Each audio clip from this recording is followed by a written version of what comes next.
अस्सलाम वालेकुम एवरीवन। आज हम बनाने जा रहे हैं शोरबे वाला मुर्गी आलू। तो मेरे साथ रहिए और वीडियो को एंड तक देखते रहिए किस तरह से लजीज तरीन शोरबे वाला मुर्गी आलू तैयार किया जाता है। आधा कप कुकिंग ऑयल लिया है मैंने यहाँ पर और कुकिंग ऑयल को गरम कर लिया है। 4 अदद छोटे साइज़ की प्याज ली हैं जो कि आप देख सकते हैं कि इस तरह से कट की हुई हैं। अब इन प्याज को ऑयल में डालकर थोड़ी सी देर में फ्राई कर लूँगी। कुछ देर जब प्याज फ्राई हो चुकी हैं तो आप देख सकते हैं यहाँ पर कि प्याज कुछ देर फ्राई हो चुकी हैं। तो मैं इसमें शामिल करूँगी अब मुर्गी का गोश्त जो कि आधा किलो मौजूद है मेरे पास। मुर्गी शामिल कर देंगे।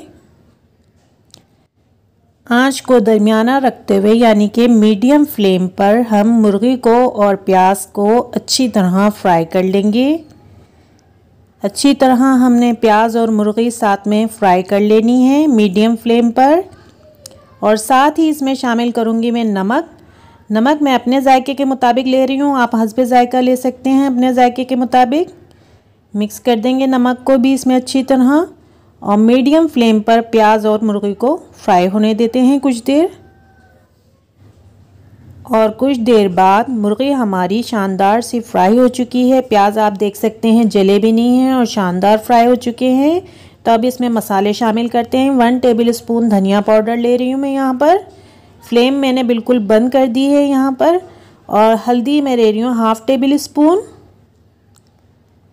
और red chilli powder 1 tablespoon यानी कि 1 चमचा। और गरम मसाले में आ जाते हैं तो कुछ काली मिर्चें, 2 लौंग और 1 दालचीनी का टुकड़ा लिया है मैंने यहाँ पर जो कि साबुत है, ऐसे ही डाल दूँगी।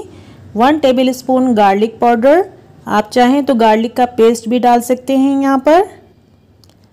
1 टेबल स्पून ज़ीरा ले रही हूँ मैं यहाँ पर।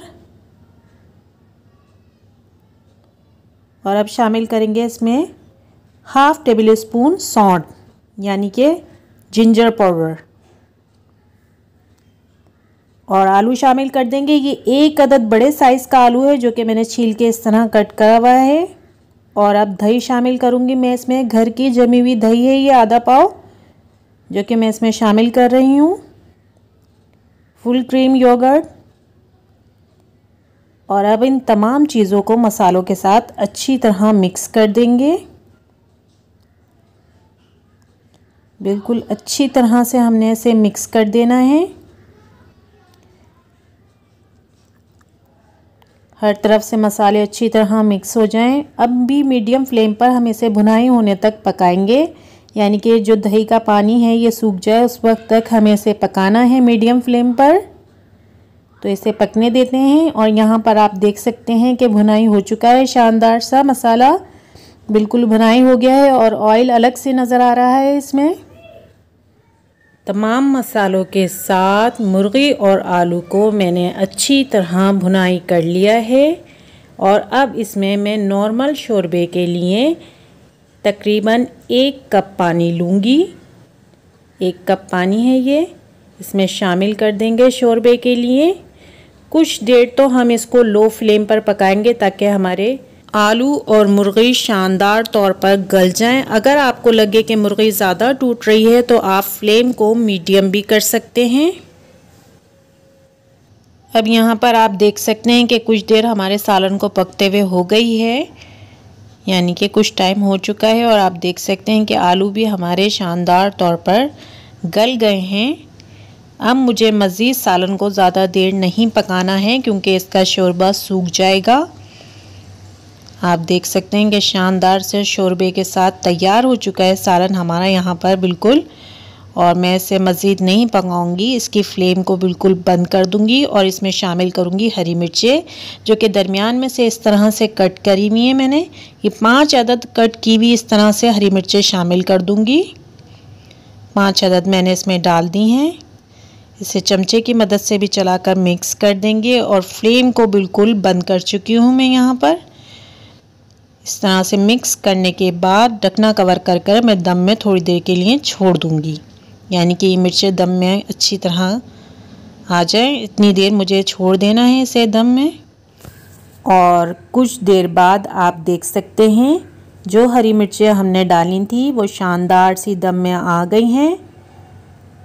बेपनाह खुशबू देती हैं ये इस तरह दम में देने से, और सालन में भी बेपनाह लज़्ज़त देती हैं। तो शानदार सा शोरबे वाला मुर्गी आलू बिल्कुल रेडी हो चुका है, जिसे हमने यहाँ पर डिश आउट भी कर लिया है। बेइंतहा जल्दी बनकर तैयार होता है ये शोरबे वाला सालन, और बहुत ही लजीज बनकर तैयार होता है इस तरह से। अब हम इस शोरबे वाले सालन में शामिल करेंगे हरा धनिया, जो कि हमारे टेस्ट में मज़ीद इजाफा करेगा। तो इस तरह से पत्तियां मैंने कुछ काट कर रखी हुई थी, वो मैं ऊपर से गार्निशिंग के लिए डाल दूंगी इसमें। ये इंतहाई लजीज और बेहतरीन शोरबे वाला मुर्गी आलू बिल्कुल रेडी हो चुका है। उम्मीद है आपको हमारी ये रेसिपी पसंद आई होगी। अगर हमारी रेसिपी आपको अच्छी लगी है तो लाइक एंड शेयर कीजिए, चैनल को सब्सक्राइब कीजिए। Thanks for watching.